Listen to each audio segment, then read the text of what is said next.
Subscribe करें और bell दबाएं ताकि कोई खबर रह न जाए।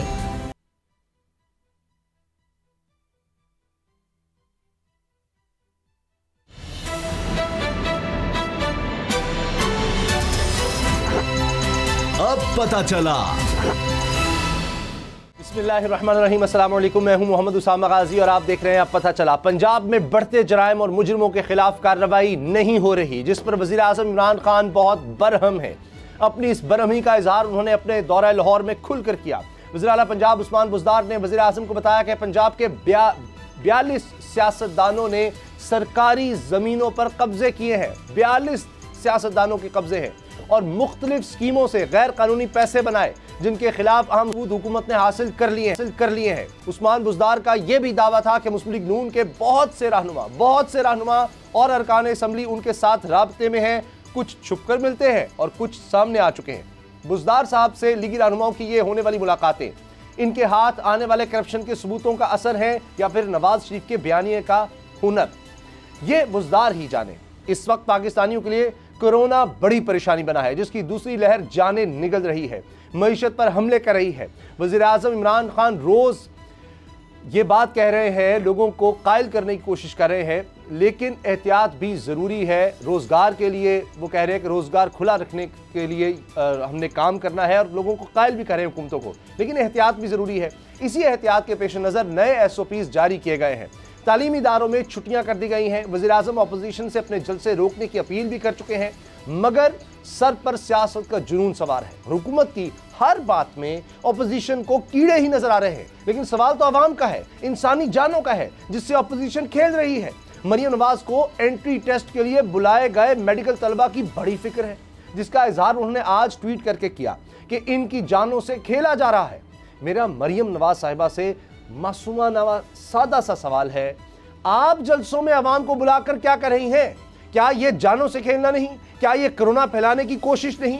लीडर तो वो होता है जो अवाम की जानो माल को महफूज बनाता है। कोरोना की दूसरी लहर का खतरा आपके सामने है।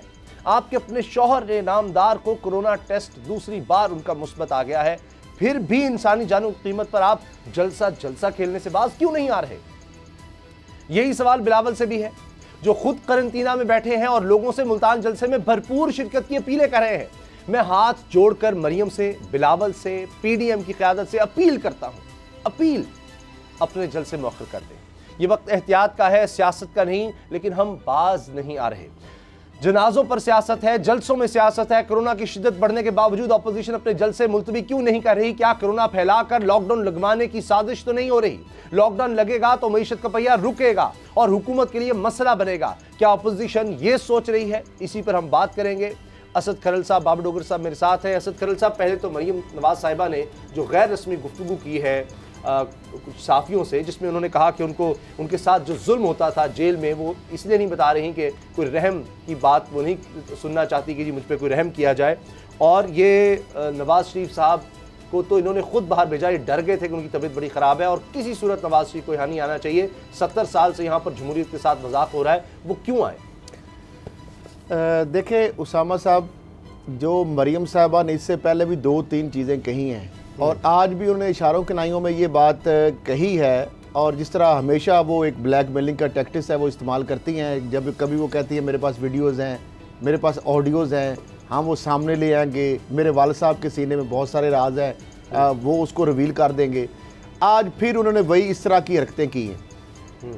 आज उन्होंने कहा कि जेल में मेरे साथ जो सलूक किया गया, मैं अभी वो बात नहीं बताना चाहती।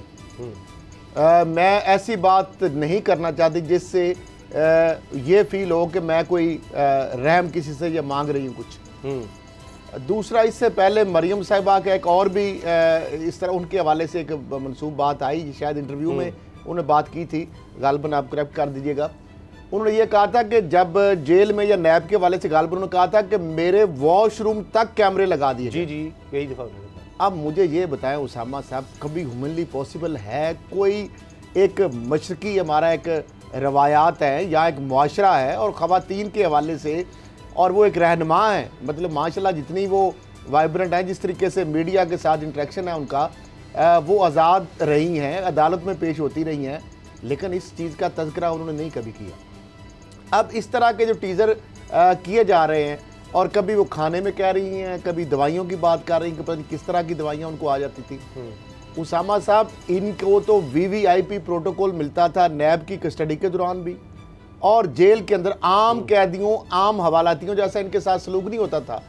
इनका तो खाना भी घर से आता था, इनकी मेडिसिन घर से आती थी, इनको चेकअप करने के लिए डॉक्टर इनकी मर्जी के, इनकी ख्वाहिश के मुताबिक जो है वो विजिट करते थे।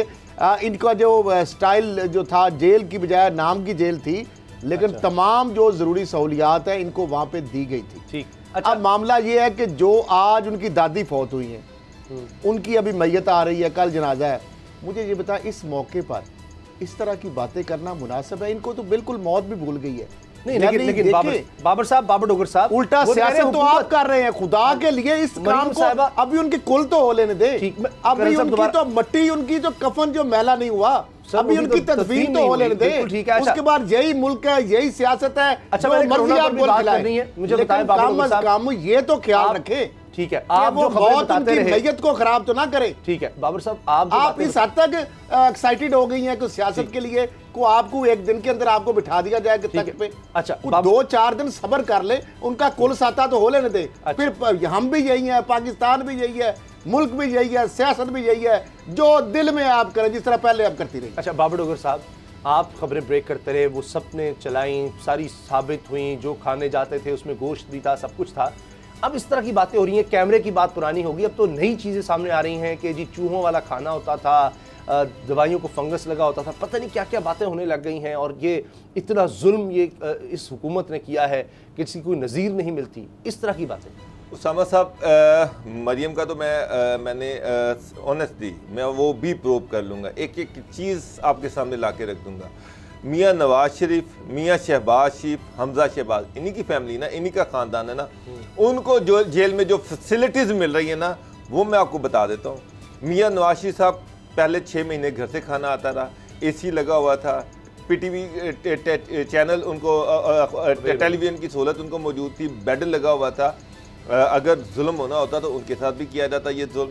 उसके बाद घर से खाने के आ रहे थे, मटन पुलाव, उसके बाद जनाब बेहतरीन खाने, बिरयानी और पता नहीं क्या कुछ वो सारे खाने, आलू कोफ्ते, और ये सारे मुग़न ग़िज़ाएँ ये खाते रहे।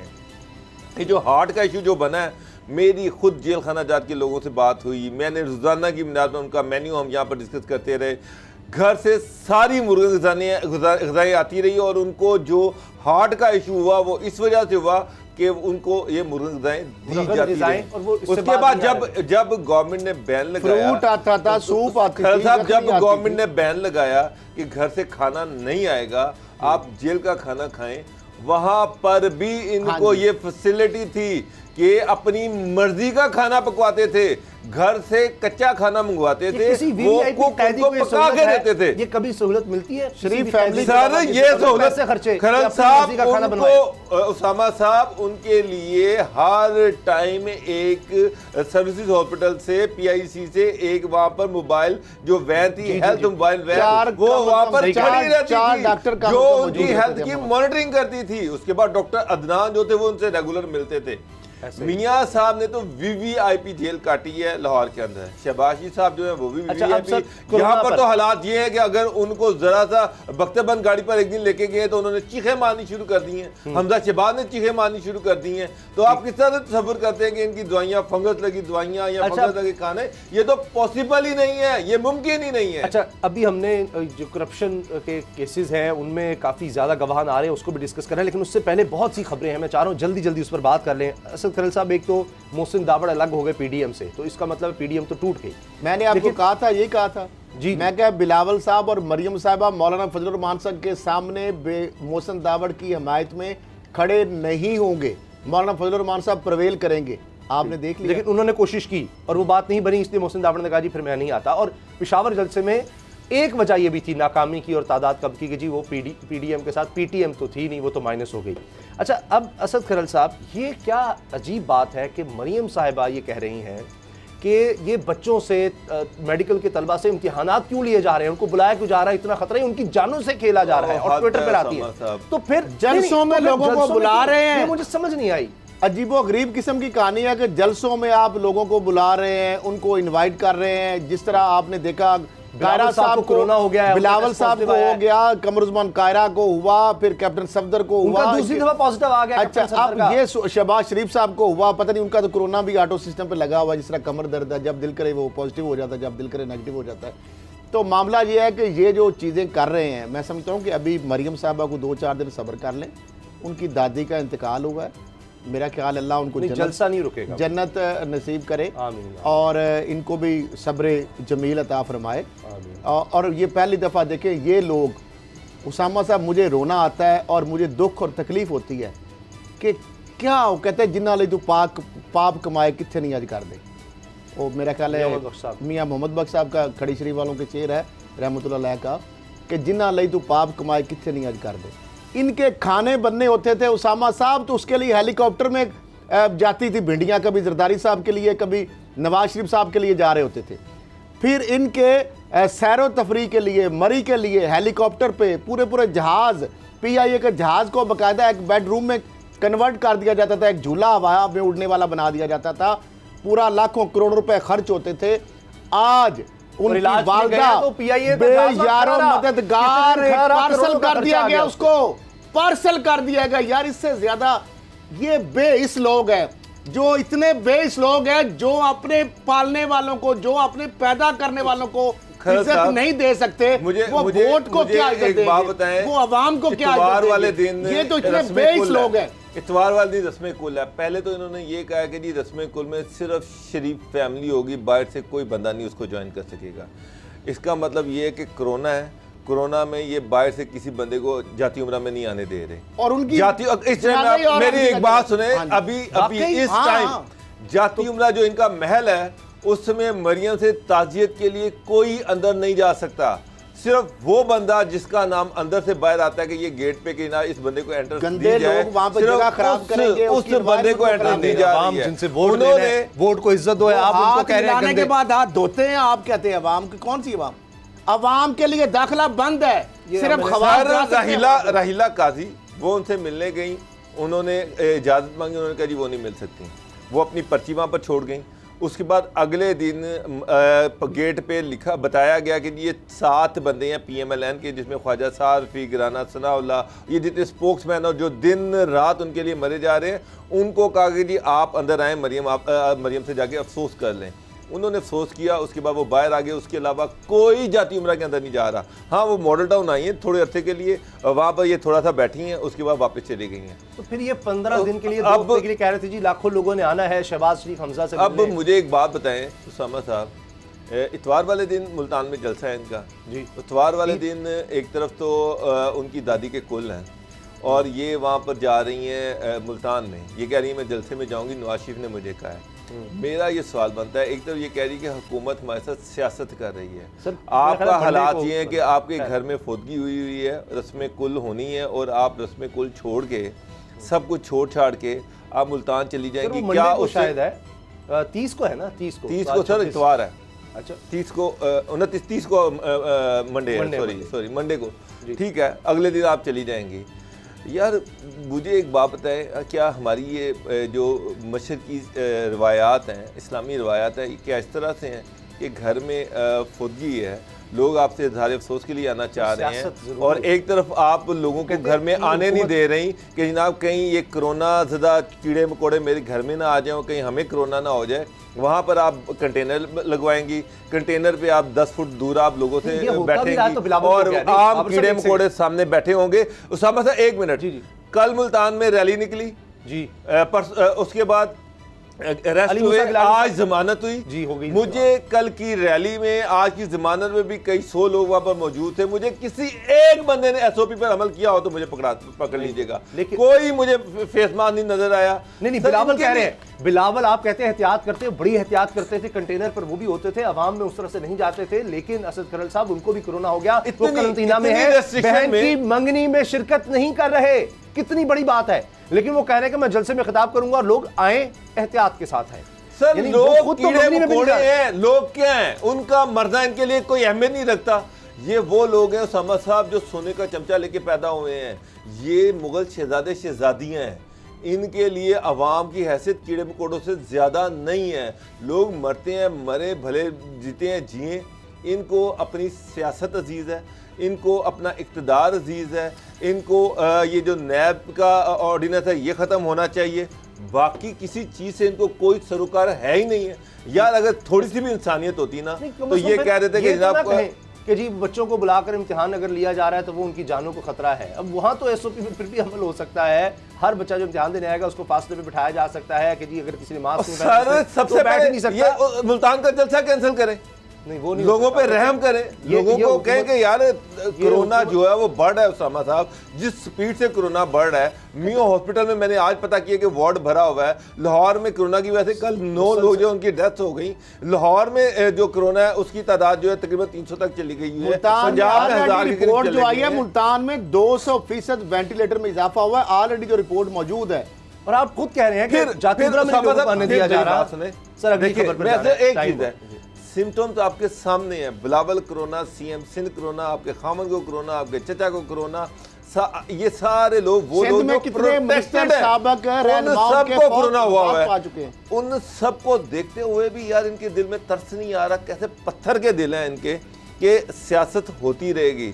सबसे पहले अवाम की जिंदगी है, लेकिन अवाम के लिए कोई रिस्पेक्ट हो। मैं इनसे ये कहूंगा अवाम को रिस्पेक्ट दो, लोगों को रिस्पेक्ट दो, जान से बढ़कर क्या है, जानो माल को रिस्पेक्ट दो। हुकूमत कराची में तो कारोबार बंद कर रही है, सिंध हुकूमत कराची में कारोबार बंद कर रही है, वो तो बंद हो सकता है लेकिन जल्द से नहीं बंद हो सकती, क्योंकि ये हुकूमत का जाना जो है ना लाजमी है, वरना हम में से कोई नहीं बचेगा। ये पीडीएम का ये गारंटी है कि हुकूमत चली जाएगी इससे?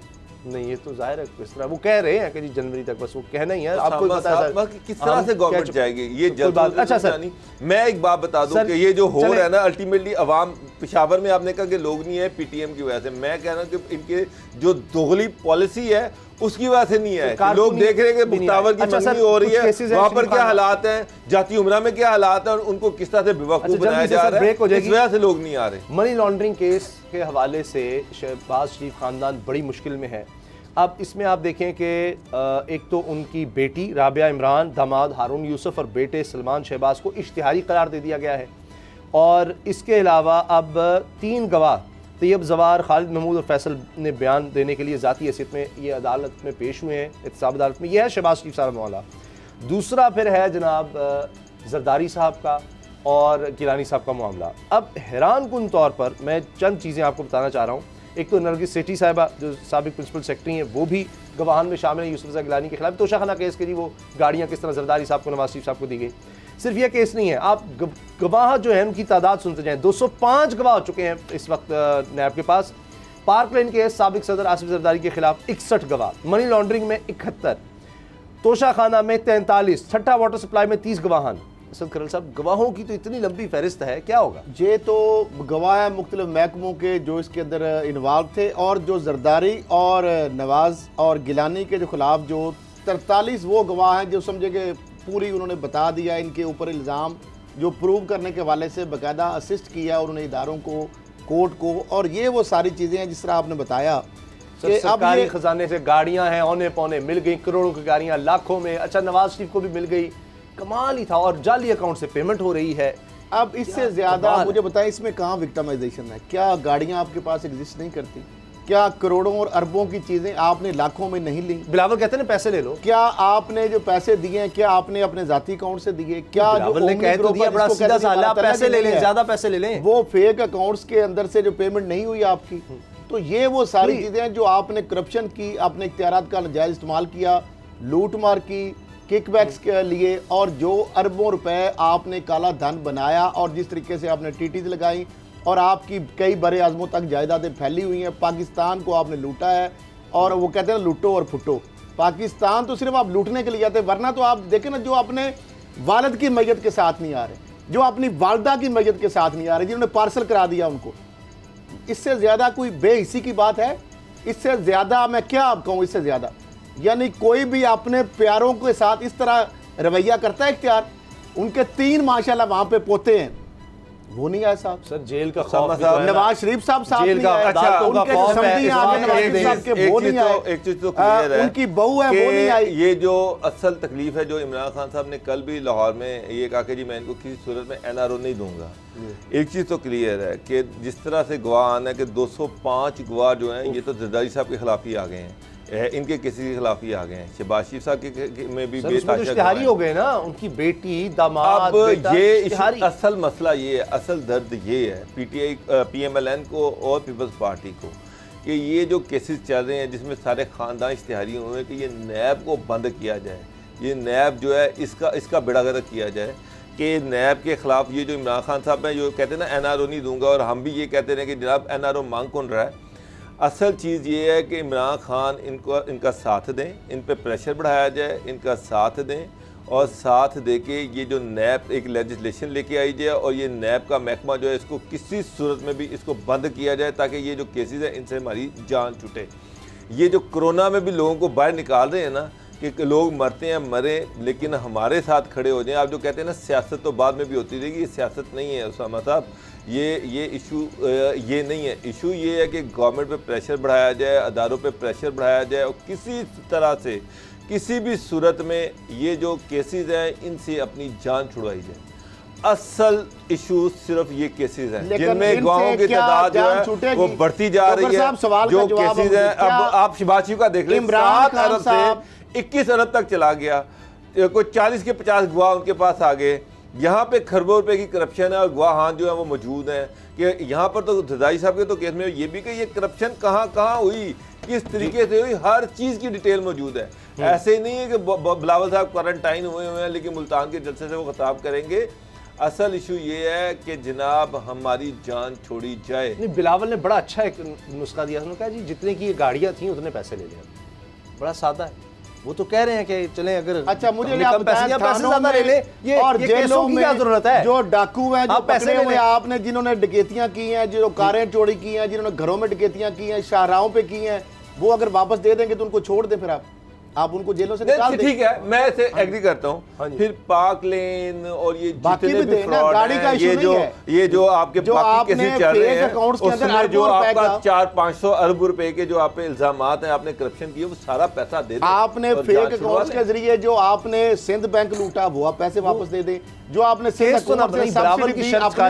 वो दे दें, जो आपने नेशनल बैंक को लूटा वो आप दे दें, केसेस ना बनाए आप पैसे ले लें। लेकिन ये तो आप तो प्ली बार्गेन की बात कर रहे हैं, वो कंडीशन है। वो तो वैसे कह रहे थे कि गाड़ियों के आप केस में पैसे मांगे जाने चाहिए। Admission to guilt to admit to guilt है ना कि उन्होंने अपने जुर्म का एतराफ करेंगे तो पैसे देंगे ना। क्या हमने जो जुर्म किया है ये रिकवरी है, हम देने के लिए तैयार हैं। गाड़ियों तक बात ठीक थी, आप तो सारे केसेस का हवाला देने लगे। तो फिर सारों में ये तो कोई इशू नहीं है कि उसमें हमें छोड़ दें। ये पीनट जो है उसके ऊपर आप और अरबों रुपए जो है उसके ऊपर आप कहेंगे। लेकिन ये केसेस तो आगे बढ़ रहे हैं। आपने जिस तरह बताया कि कोई जवाब नहीं है शहबाज शरीफ के पास, सिर्फ ये कि हमने एक दहलीज करप्शन की। लेकिन ये जो अहद चीमा का मामला हुआ है, दीगर कई केसेस हैं। तस्वीर का दूसरा रुख भी है कि सुप्रीम कोर्ट भी कह रहा है कि अहद चीमा को 3 साल कैद रखकर क्या मिला नैब को, कमजोरियां क्या हैं। ब्रेक के बाद बात करें।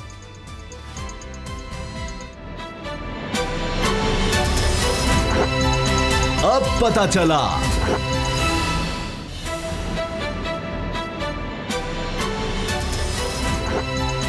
अब पता चला। एक तरफ अहद चीमा को की जमानत हो गई है और दूसरी तरफ चेयरमैन नैब ये कह रहे हैं कि जमानत का मतलब ये नहीं कि केस खत्म हो गया। फिर वो कारकर्दगी भी बता रहे हैं नैब की कि 2 साल की कारकर्दगी क्या रही, कितने केसेस हुए, कितनी इन्वेस्टिगेशन में गए। और उसमें वो कह रहे हैं कि 2 बरसों में बिलावास्ता या बिलवास्ता तौर पर 3 खरब 63 अरब रुपए यानी 363 अरब रुपए वसूल किए गए हैं और ये बहरहाल बहुत बड़ी रिकवरी है। लेकिन ये जो मामला है असद करल साहब कि सुप्रीम कोर्ट का सवाल है कि अहद चीमा को 3 साल जेल में रखकर नैब को क्या मिला, इसका क्या जवाब है?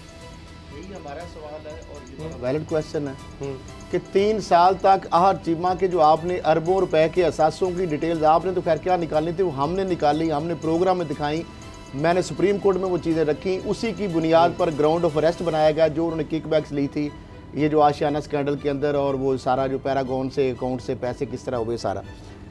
उसके बाद फवाद हसन फवाद को आपने पकड़ा, उसके अरबों रुपए की ट्रांजैक्शन सामने आई, उससे क्या रिकवर हुआ आज तक, क्या उसकी आपने फ्रीज़ की। उसके बाद जितने बड़े बड़े हैं, जरदारी साहब हो जाए, शरीफ फैमिली हो जाए, शहबाज शरीफ हो जाए, नवाज शरीफ फैमिली हो जाए, अरबों रुपए के मामले। उसामा साहब कारकर्दगी आप पढ़ेंगे, मैं ऐसे ऐसे केसेस को जानता हूँ। नैब के अंदर सिर्फ नैब सिंध या कराची के अंदर अगर बात की जाए तो 2493 अरब असर्टेन्ड अमाउंट है जो नैब की जानब से निकाली गई। वो केस आज भी वहाँ पे लूट से लगी हुई उन केसेस की। मैं पिंडी के अंदर बहुत सारे केसेस की बता सकता हूँ किस तरह लूट से लगी है। मैं नैब लाहौर के अंदर बता सकता हूँ केसेस किस तरह लूट से लगी है।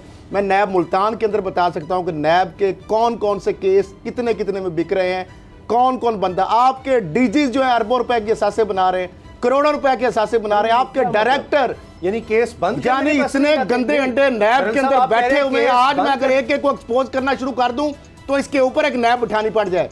सबसे ज्यादा जो गंद हो रहा है ना, और नैब के अंदर जो रॉन्ग डूइंग हो रही है, नैब के अंदर जो गलतकारियां हो रही हैं, जो नैब के अंदर गंदे अंडे बैठे हुए हैं, अगर नैब के अंदर सही लोग हैं, हाँ आईओज JIOs बहुत सारे ब्रिलियंट ऑफिसर हैं, नैब के 99% लोग अच्छे हैं, लेकिन जो टॉप मैन है वहां पे जो बड़ी सीटों पे जो अहम ओहदों पे बैठे हैं, जो डायरेक्टर हैं, कोई जाली भर्तियों वाले हैं, कोई 2 नंबर तरीके से आए, कोई गलत तरीके से आ गए, उनके अपने अरबों करोड़ों रुपए के असासे हैं।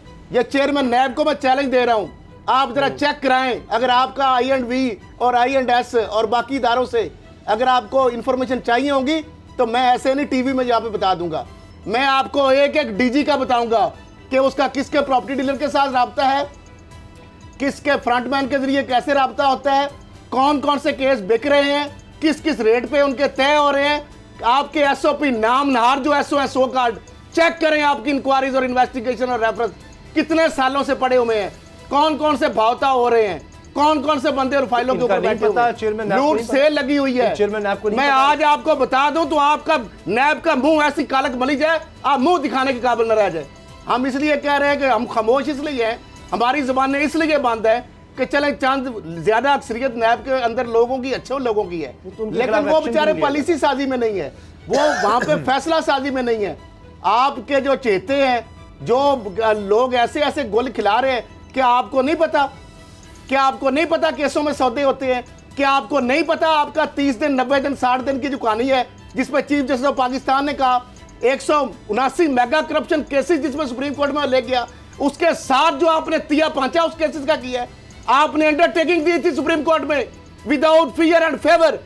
सुप्रीम कोर्ट ने लिखा था और यह भी लिखा था उस वक्त के चेयरमैन नैब को बुला के वक्फे के बाद कि स्टिल चेयरमैन नैब की मौजूदगी के बावजूद ये नैब की इंडिपेंडेंस जो है, ये क्वेश्चन आज भी हमारे सामने, इंडिपेंडेंस नहीं है, कंप्रोमाइज है नैब। उसमें सुप्रीम कोर्ट ने मुझे अलाउ किया हुआ है नैब के लोगों खलल साहब आप कंटेम्प्ट ऑफ कोर्ट में जाएं, क्योंकि जो चीजें आप उठा रहे हैं ये वाकई 2 नंबरियां हो रही हैं। वो कंटेम्प्ट ऑफ कोर्ट में मैं सुप्रीम कोर्ट में जा रहा हूं और जिन केसों को आपके लोगों ने बेचा है और जो नैब के लोग हैं कितने अरबों करोड़ों के उन्होंने सासे बनाए हैं अपने नाम पे, अपने अजीजों कारब के नाम पे, फ्रंटमैन के नाम पर, कितने शोरूम्स हैं, बरूने मुल्क क्या कारोबार है, यहाँ पे क्या है, प्रॉपर्टीज क्या है, सासे क्या है, अकाउंट्स क्या है। आप उधर बैठे हुए हैं, आप एक्टिव करें जरा अपने, आप मंगाएं इंडिपेंडेंट इंटेलिजेंस एजेंसियों से मंगाएं रिपोर्टें। आपके disease, director, additional director, deputy director उनके एसेट परफॉर्मर लोगों से मांगते हैं, उनको देंगे। बड़े बड़े लोग जो है उनकी टांगे कांपेगी और जब उनको क्रॉस चेक मैं कराऊंगा, आपको मैं बताऊंगा फिर, लेकिन मैं ऐसे बताऊंगा नहीं। आप मुझे अंडरटेकिंग दें, आप मुझसे वादा करें लिख के कि मैं एक्शन लूंगा, मैं आपके सामने एविडेंस ना रखूं, मैं यहां बैठ के आपके तर्जमान भी हैं, आप भी हैं, तो मैं मुनाजरे का आपको चैलेंज दे रहा हूं। अगर इमरान खान साहब को ये चीफ जस्टिस को चीजें मैं बता दूं तो आपको तिया पांचा नैब का करके रख दे। मैं नहीं चाहता नैब बांध दो, लेकिन जो नैब के अंदर गोल खिला रहे हैं लोग, उनको ये सुप्रीम कोर्ट के चीफ जस्टिस को बहुत सारी चीजों को पता है, इसलिए वो कहते हैं कि आप 10-10 साल से केसों में बैठे हैं। कौन सा SOP 10 साल केस अलाउ करता है? 15 साल, 10 साल, कई महीने, कई सालों का, तो मैं कई केसेस में मुद्दई हूं, उनका आज तक फैसला नहीं हुआ। अच्छा, और जो डीलिंग विलिंग है वो पार्टियां मेरे पास आती है मुसलमान के नैब से हमारी डील हो गई है, आप हमारी जान छोड़े। अच्छा बाबू, ये क्या बात है भाई, तमाशा लगा हुआ है यहाँ पे। जो मेगा स्कैंडल, वो 56 कंपनियां, वो सारा जो हम सुनते थे, वो 179 मेगा करप्शन में जो अंडरटेकिंग आपने दी थी वो किधर गए हैं सारे? 100% एंडोर्स करता हूं। ये खल साहब की बात नहीं, ये सारी कौम पूछ रही है। चीफ जस्टिस यही तो कहते हैं, अपोजिशन जो है उसको मौका मिला है। बात यह कि हर दूसरे दिन तो नैब को सुप्रीम कोर्ट लताड़ रही होती है। नैब का अपना प्रोसिक्यूशन रेट क्या है? नैब में जितने भी केसेस हैं, आप देखिए कितने केसेस में सजा हुई है।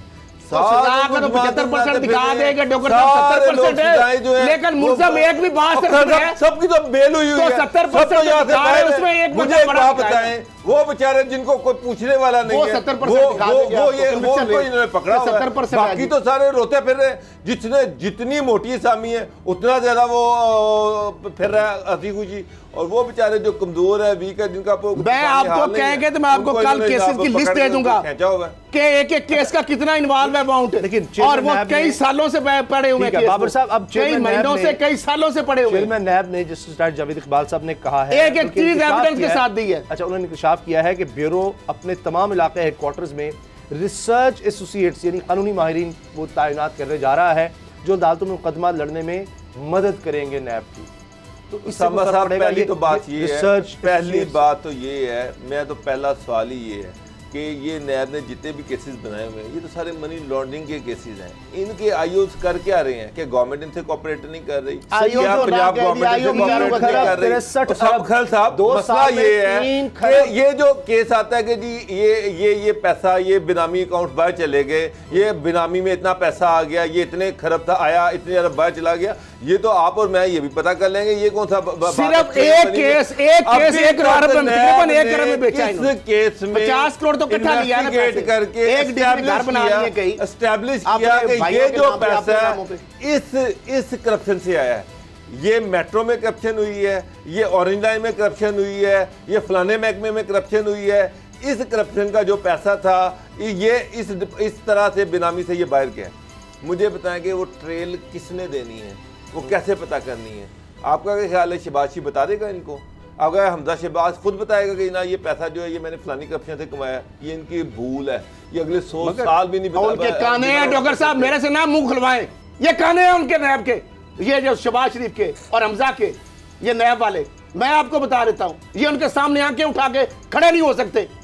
खरल साहब, हर केस में सुप्रीम कोर्ट ये पूछती है कि जनाब ये बेनामी का पैसा ठीक है, ये आया, ये पैसे में ये करप्शन का हुई, नैब का काम है करप्शन को डिग आउट करना, ये साबित करना कि ये करप्शन का पैसा है। हमने जब सुप्रीम कोर्ट पूछी कि आप हमें एविडेंस दें कि ये पैसा कहां से आया, आपने इसमें इन्वेस्टिगेशन किया, इनको चीजें बना के डॉक्टर साहब मैंने आपको बताया, यहाँ तो चेयरमैन ये बताए डॉक्टर साहब और उसामा साहब, आज आपको बता दूं चेयरमैन नैब सुन रहे हैं प्रोग्राम, वो गौर से सुने जरा। चेयरमैन साहब, आपको मेरे लिफाफे क्यों नहीं आते? अब क्यों लेटर आपको मैंने भेजने छोड़ दिए? आपने कभी इस चीज पे गौर किए? आपको हर रोज अरबों रुपए के स्कैंडल विद एविडेंस आते थे एज ए चेयरमैन सीआईजे, आते थे, आप पढ़ते थे, अप्रिशिएट करते थे, उस पर इंक्वायरियां मार करते थे, उसके बाद मैंने लेटर लिखने क्यों छोड़ दिए? आपने कभी इस चीज पे गौर किया? इसलिए छोड़ दिया कि वो केसों में सौदे होते थे, वो डीलिंग विलिंग होती थी।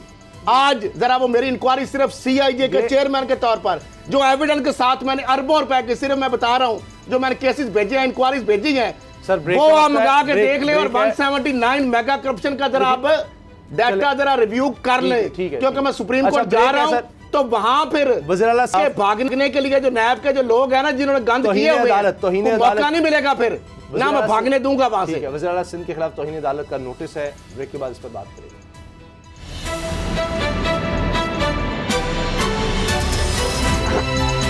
अब पता चला।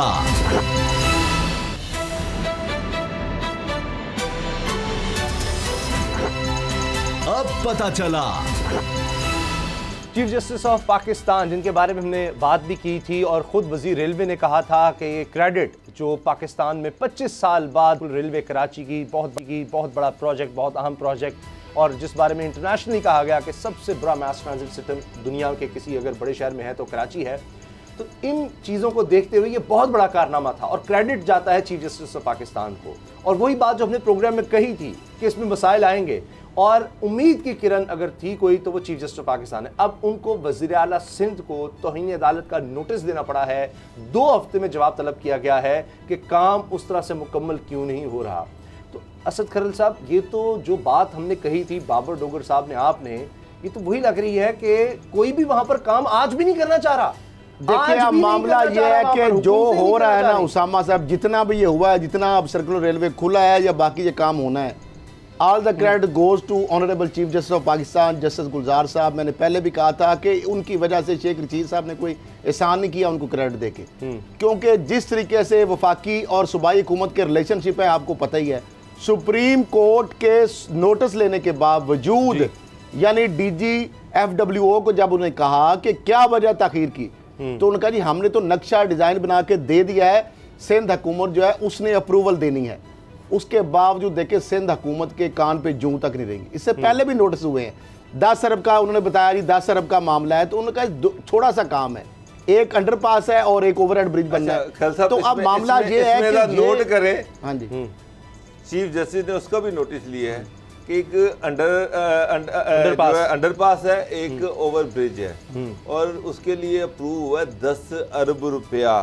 अब चीफ जस्टिस ये कह रहे हैं कि हमारी आंखों में धूल ना झोंकी जाए, 10 अरब का काम नहीं है जमीन पुल बनाना, क्योंकि 10 अरब रुपए में हर जगह पे खांचे आपने मारने में ये ताकि सुप्रीम कोर्ट का हुक्म है उसकी आड़ में हम इधर से भी खांचा मार लें।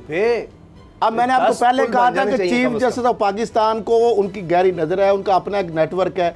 जाहिर बात है जजेस चूंकि वो पले बड़े भी कराची से हैं, उनको इनके माइंडसेट का भी पता है, तरीका वारदात का भी पता है, तो इसलिए वो जो चीज़ इस तरह की मेरा ख्याल है अब इस प्रोजेक्ट में तो आप नहीं खांचा मार सकते। और ये जो देखें ना जिस तरीके से अवामी एक इशू है, बदकिस्मती ये है कि उसके ऊपर आपने पता है देखा था PTI के लोग, MQM के लोग और पीपल्स पार्टी के लोग चले गए थे, खड़े हो गए थे। इवन के आप देखें अब जब चल पड़ी है तो क्रेडिट सबने लेना है, जब ये मुकम्मल हो गया तब सबसे पहले तख्ती लगेगी। तो हालांकि काम ये किसका है? ये अवामी नुमाइंदों का काम है, ये चीफ जस्टिस का काम है। होंगे MQM वहां पर होगी, सारी जमातें वहां पर आ जाएंगी। चीफ जस्टिस ने नहीं वहां पर होना, चीफ जस्टिस ने नहीं होना। तो कह रहे हैं कि हम पर एहसान नहीं आप कर रहे हैं, ये अवाम का काम है। बात नैब साहब बड़ी अहम बात नहीं हो रहा है आपकी इजाजत। अभी मैं बात कर रहा था नैब की। अब वहां पे IG साबिक जेल खाना जात रहे नुसरत मंगन साहब, उनका प्रोफाइल क्या है कि वो जरदारी साहब जब जेल में थे उन्होंने सर्व किया था, उसके बाद कई साल तक IG सिंध रहे हैं वो जेल खाना जात के। उनके करोड़ों रुपए के असासों की डिटेल आ चुकी है सारी, नैब के पास इंक्वायरी पड़ी हुई है। मैं चेयरमैन को बताया, मैंने DGs को बताया कि जनाब ये सारी चीज़ें हैं उनके खिलाफ। और इवन के जो उनके IAS डिप्टी डायरेक्टर से अगर बात की जाती थी तो वो भी मुलजम से शेयर करते थे। यानी मुझे पता है एक FBR के सीनियर बंदे ने बताया मुझे कि उन्होंने नुसरत मंगन ने खुद ये कहा कि पता 23 करोड़ की कितनी ट्रांजैक्शन के मैं दुबई करा के, अभी भी एक फरीद के पता क्या किस नाम से सिर्फ एक बंदे के नाम से अकाउंट उनके पकड़े गए हैं, सारी चीज़ें। अब नैब कराची में कई साल से इंक्वायरी पड़ी हुई है, वो रिटायर हो गए हैं, उनको मौका दिया जा रहा है कि आप भाग जाएं, बरूने मुल्क चले जाएं, सेटल हो जाएं, ताकि आपको खिलाफ कोई कार्रवाई आपके ऊपर कोई गजांद ना आ सके। क्या वो केस कितने में बेचा है नैब ने? उसके ऊपर नैब अब तक क्यों बैठा हुआ है? मुझे जो मौजूदा DG नैब जो है नजफ कुली मुर्जा साहब, उनकी क्रेडिबिलिटी ऊपर कोई डाउट नहीं है, लेकिन उनको पता भी नहीं होगा कि नीचे के केस कहाँ बिका हुआ है, कौन बंदा फाइल पे बैठा हुआ है। अब ये हालत है नैब के अंदर केसेस की। मैं अरबों रुपए की मालियत का केस है, 20 अरब जिसमें मनी लॉन्ड्रिंग है, उस केस के ऊपर DG नैब, ये चेयरमैन साहब को पता है ABM में क्या हुआ था, चेयरमैन साहब आप ही थे ना जिन्होंने डिफेंड किया, तो मैं इस पर आपको अप्रिशिएट भी करता हूँ। DG नैब, मैं नाम भी ले सकता हूँ, आपको पता है जब 20 अरब की मनी लॉन्ड्रिंग का आया था नाम, तो उन्होंने कहा नहीं जी केस नहीं बनता, फिर उनका जी FBR को भेज दिया जाए। आपने स्टैंड लिया था, वरना वो DG तो ये 20 अरब की मनी लॉन्ड्रिंग और आपने JIT बनाई है जिसमें तमाम इदारे हैं, आपको अब पता चल गया, आपकी बात ठीक थी, आपका विजडम ठीक था। DG और साथ DG ऑप्स भी मिल गया था। जाहिर शाह साहब भी माजरत के साथ हमारे दोस्त हैं, अगर नाराज होते हैं पैड हूँ, और ये अतीक ने उधर का केस बंद कर, जाहिर शाह हाँ ठीक है जी, ये सारे भांत मुनि का कुनबा बना हुआ था, आपने वहां पर स्टैंड लिया, आपने JIT बनाई उसी के। और आपको बताऊं उस केस में कितने मुलजमों ने पैसे अब तक दिए, कितने करोड़ आपके नैब के बंदों ने खाया है, उनके एसेट क्या बनाए हैं, कहां का बने हैं, मैं एक एक चीज आपको दिखा सकता हूं। मुझे बताएं, यानी इस तरह आपने लूट से लगा दिए नीचे आपके लोगों ने। मुझे तो वो अरबों रुपया, और बदनाम नैब होता है, आप बदनाम होंगे, सारी बात है। सर नैब सिंध जो है वो अरबों रुपया 10-10, 15 अरब सिर्फ महकमे खुराक के लिए रिकवर करके जमा भी करवा चुका है। लेकिन बाबर डोगर साहब, क्या अब सिंध हुकूमत, ये 2 हफ्ते का वक्त है, तौहीन अदालत का नोटिस, इसका जवाब जमा कराना है, वज़ीर आला को, चीफ सेक्रेटरी को खुद पेश होना है, बाकी महकमों का भी, यानी सेक्रेटरी रेलवे को भी कहा गया है कि 2 नोटिस आपको पहले जा चुके हैं कि आप तीसरा सर्व करें। क्या ये लोग अब चीफ जस्टिस की रिटायरमेंट का इंतजार करेंगे कि किसी तरह से लिंगर ऑन करते हैं, एक दफा चीफ जस्टिस रिटायर हो गए बस ठीक है, पहले सुप्रीम कोर्ट बंद हो जाए? सर ये सुप्रीम कोर्ट की आंखों में धूल झांकने की कोशिश कर रहे हैं। ये जो पत्थर के ज़माने का इन्होंने सर्कुलर रेलवे ट्रैक जो चलाया है, आप देखें 30 किलोमीटर की रफ्तार है उसकी, और जिस तरह से वो चल रहा है, और जहाँ पे जो बड़ी बिल्डिंग है वो अभी भी खड़ी हुई हैं, जो कीमती कब्जे हैं वो अभी भी उन्हीं लोगों के पास है। किसी एक चीज़ को गिराया नहीं गया। चीफ जस्टिस के सामने है सारा कुछ। डिजाइन ही नहीं प्रूव हो रहा। चीफ जस्टिस को पता है कि ये 2 महीने का जो डिले हुआ है, उनको पता है क्यों हुआ है, ये लोग क्या चाह रहे हैं। ये सिर्फ ये चाह रहे हैं कि एक दफ़ा चीफ जस्टिस जाएं और इस सारे काम को हम वाइंड अप कर दें। ये वो लोग चाह रहे हैं। ये वो लोग हैं जो अवाम के वोटों से अवाम की खिदमत के लिए इलेक्ट होके आए हैं। और जनाब गुल इनके ये देखें कि क्या गुल खिला रहे हैं कि ये जो अरबपति लोग हैं जिन्होंने सरकारी ज़मीनों पे कब्जा किया हुआ है। सेक्रेटरी रेलवे का काम है कि लिख के दे के जनाब ये हमारी ज़मीनें, इस पर कब्जा किया हुआ है, इसको गिराएं जी। और चीफ जस्टिस जो ऑर्डर करेगा इसको गिराएं और कल तक गिरा के बावजूद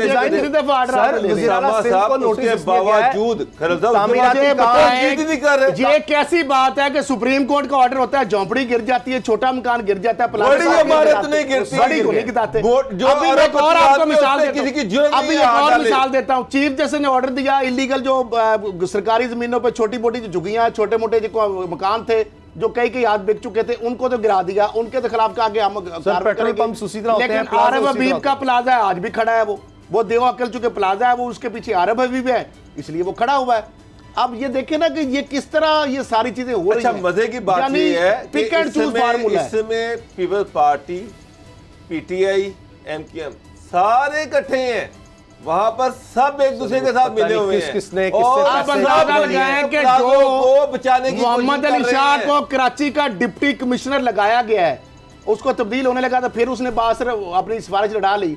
मोहम्मद अली शाह के ऊपर नैब में कितनी इंक्वायरियां, चेयरमैन साहब ये बताना पसंद करेंगे? आपको नहीं पता? वो दोबारा कराची में लग गया। सुप्रीम कोर्ट ने उसके खिलाफ क्या रिमार्क दिए हैं? सुप्रीम कोर्ट के उसके ऊपर एमडीए को, जब मलीर डेवलपमेंट अथॉरिटी की बात हो, जितने भी सरकारी जमीनों की खुर्द-बुर्द हो, मोहम्मद अली शाह को आपने अब दोबारा लगा दिया। अच्छा, वैसे मैं आपको एक और कई इंक्वायरियां उसके खिलाफ है। इन्होंने तोहिन अदालत का नोटिस दिया ना उनको, दो हफ्तों के लिए जवाब तलब है कि उनसे कहा गया कि जनाब कि आप सर्कुलर रेलवे के लिए तामीराती काम जो है उस पर डिजाइन की जो है अप्रूवल ही नहीं दे रहे सर। वो अब क्या करेंगे? वो उसके साथ टेक्निकली खेलेंगे। वो जो डिजाइन है उसके अंदर ऐसे टेक्निकल फ्लॉज निकाल के पेश कर देंगे कि जनाब ये देखें ये तो पॉसिबल ही नहीं है, ये तो चीफ जस्टिस को आता है पॉसिबल सवाल है। को इनकी वारदातों का पता है, वो चीफ जस्टिस हैं, वो इनको पकड़ लेंगे। देखते हैं, अब ये मोहलत दी गई है वज़ीर-ए-आज़म सिंध को, देखते हैं इस पर वो करते क्या है। प्रोग्राम देखने का शुक्रिया, इजाजत दीजिए, अल्लाह हाफ़िज़।